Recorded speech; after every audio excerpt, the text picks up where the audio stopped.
Perguntinhas rápidas aqui. Português e mandarim, português e japonês, o português do Brasil e o português de Portugal são a mesma língua? O português do Rio Grande do Sul, o português do Pará são a mesma língua? Ou são tudo dialetos aí diferentes da mesma língua? Você vai saber isso em breve, bora lá.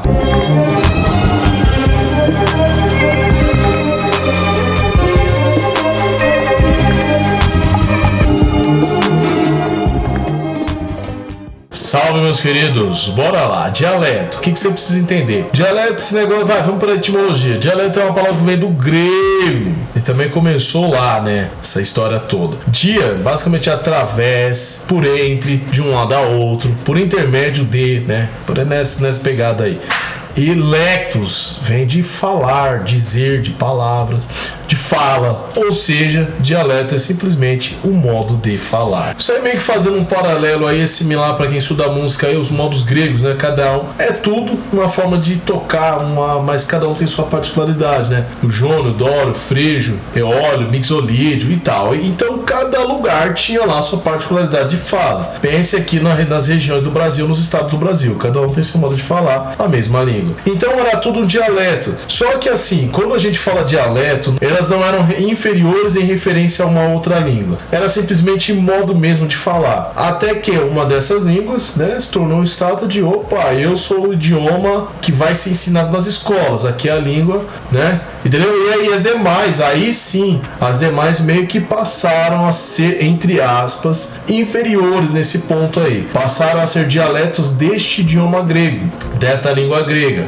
tá certo? Então a gente começa por aí. Não é que existe uma língua a priori, as demais são dialetos ou inferiores. Tudo é uma forma de falar, até que uma delas, o processo é o oposto. Uma delas sobressai e as demais são inferiorizadas. Nem sempre elas são inferiorizadas diretamente, mas uma é oficial, as demais não. A língua é colocada como uma ferramenta de imposição, de dominância, desde que o mundo é mundo. O latim tá aí para isso. Aqui no Brasil, o próprio português tá aí para isso. Então as línguas, elas também são ferramentas de dominação. A partir de hoje você vai falar minha língua, ponto, acabou. E aliás, só pra gente responder e deixar mais claro, dialeto é forma de falar, tá certo? Não vamos ater a tipos e tipos de dialeto. Eu vou fazer um vídeo a respeito de variação linguística e nós vamos adentrar melhor nesse ponto. Mas para você entender melhor, aquelas perguntas que eu fiz lá no começo do vídeo parecem óbvias, mas se nós formos parar para pensar, nem tudo é tão preto ou tão branco assim. Às vezes a coisa tá meio que num cinza ali e você não tá entendendo. Nós, seres humanos, nós gostamos muito de datas. A partir desta data, o latim passou a se tornar português. Tá certo.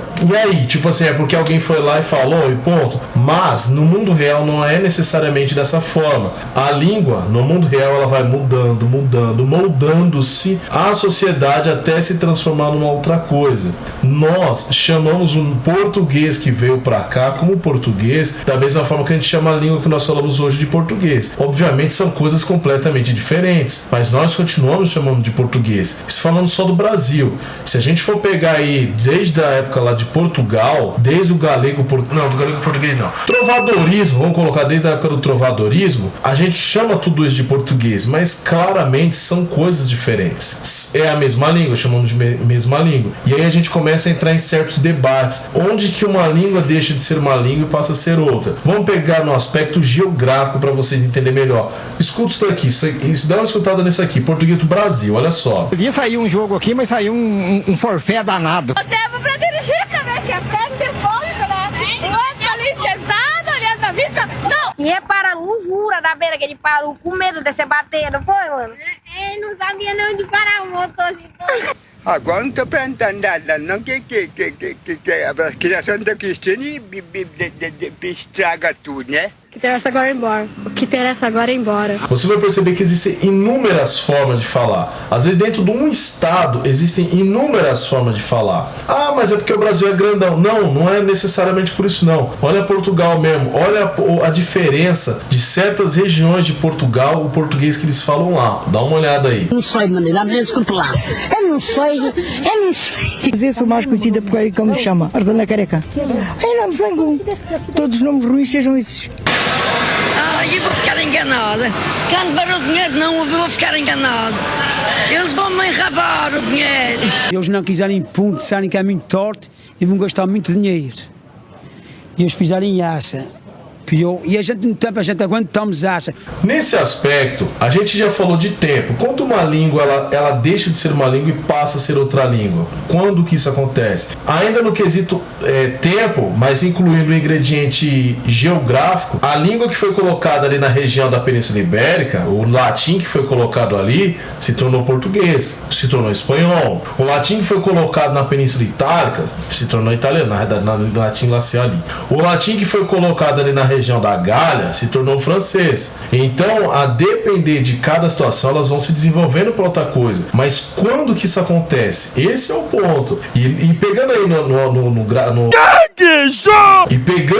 e pegando, vamos colocar a Europa como um todo, né? Se a gente for comparar em termos de tamanho Europa e Brasil, vamos colocar a Europa, você vai perceber exatamente isso. Numa ponta você tem um português, na outra ponta você já tem um francês, na outra ponta você já tem um italiano. Quando que isso aí é delimitado? Você vai entender que se você assistiu aquele meu vídeo de língua e estado, tá totalmente ligado uma relação, uma coisa com a outra. E isso eu tô dizendo dentro da dominação do Império Romano, porque o Império Romano instituiu o latim em toda essa região. Logo, toda essa região falava latim, mas o latim que era falado na Península Ibérica era totalmente do latim do Virgílio, totalmente diferente. Então, nesse ponto, quando que deixa de ser uma língua e quando começa a ser outra língua? Você tá entendendo o que eu tô dizendo, né? Muitos linguistas consideram que o português falado aqui é um dialeto do português de Portugal. Outros já consideram que o português falado aqui é uma outra língua em relação ao português de Portugal. É uma língua independente, totalmente diferente. A resposta para esse negócio é simples. A gente não tem, ponto.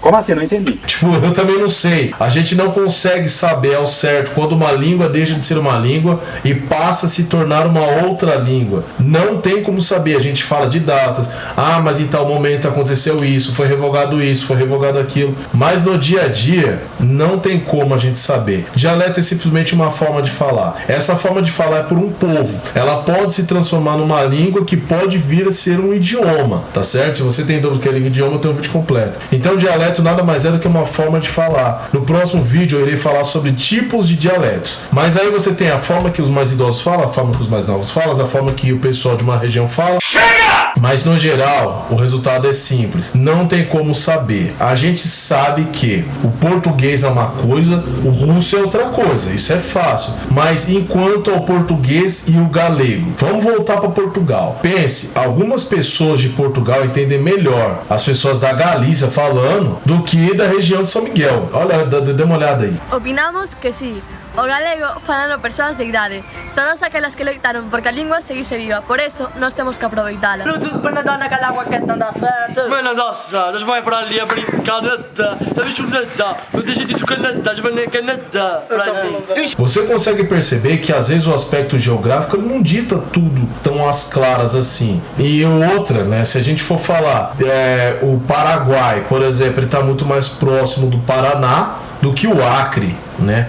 Então o aspecto geográfico não dá muito para entrar nessa conta. Se nós formos pensar ainda nessa relação de dialeto, a inteligibilidade ela é um ponto crucial. Então para alguém é mais fácil entender o português de determinada região do que de outra. Isso faz com que seja outra língua, ou se essa pessoa tem uma facilidade maior de entender o próprio espanhol do que o português de São Miguel na região de Portugal, isso coloca-se na balança também. Então você percebe que não é tão às claras assim. O dialeto nada mais prova que a língua é uma entidade viva, só isso. Você vai perceber que a forma que uma pessoa fala, ela está materializando em palavras a sua cultura. Quando alguém da Bahia fala de uma forma, quando alguém de São Paulo, do Rio fala, ele está contando uma história. Mera curiosidade. O R, por exemplo, vou pegar o R, só para você ter uma ideia. O R que é falado, que a gente chama de R caipiro, porta, esse R conta uma história. Desde os bandeirantes, os tropeiros ali, toda aquela região que foi do interior de São Paulo ali, pro lado de Goiás, norte ali do Paraná, esse R, ele conta essa história. O R que é mais comum ali na região, vamos colocar assim, de São Paulo, Brás, Moca, esse R de porta, carro, R do Galvão Bueno, esse R já carrega marcas da migração italiana para cá. Agora, o R que é falado no Rio de Janeiro, de porta, esse R, isso desde a época da mudança do Império, de 1808, quando Dom João VI veio pra cá, tá certo? E passou-se a falar também dessa forma. Então a forma com que você fala conta uma história, o dialeto conta uma história. Futuramente também vou fazer um vídeo falando a respeito de gíria e dialeto, tá? Mas isso daí é assunto pra outro vídeo, tá certo? Comenta aqui embaixo o que você achou, porque de graça ele vive pra isso, meu nobre. Acabou o vídeo! E fui!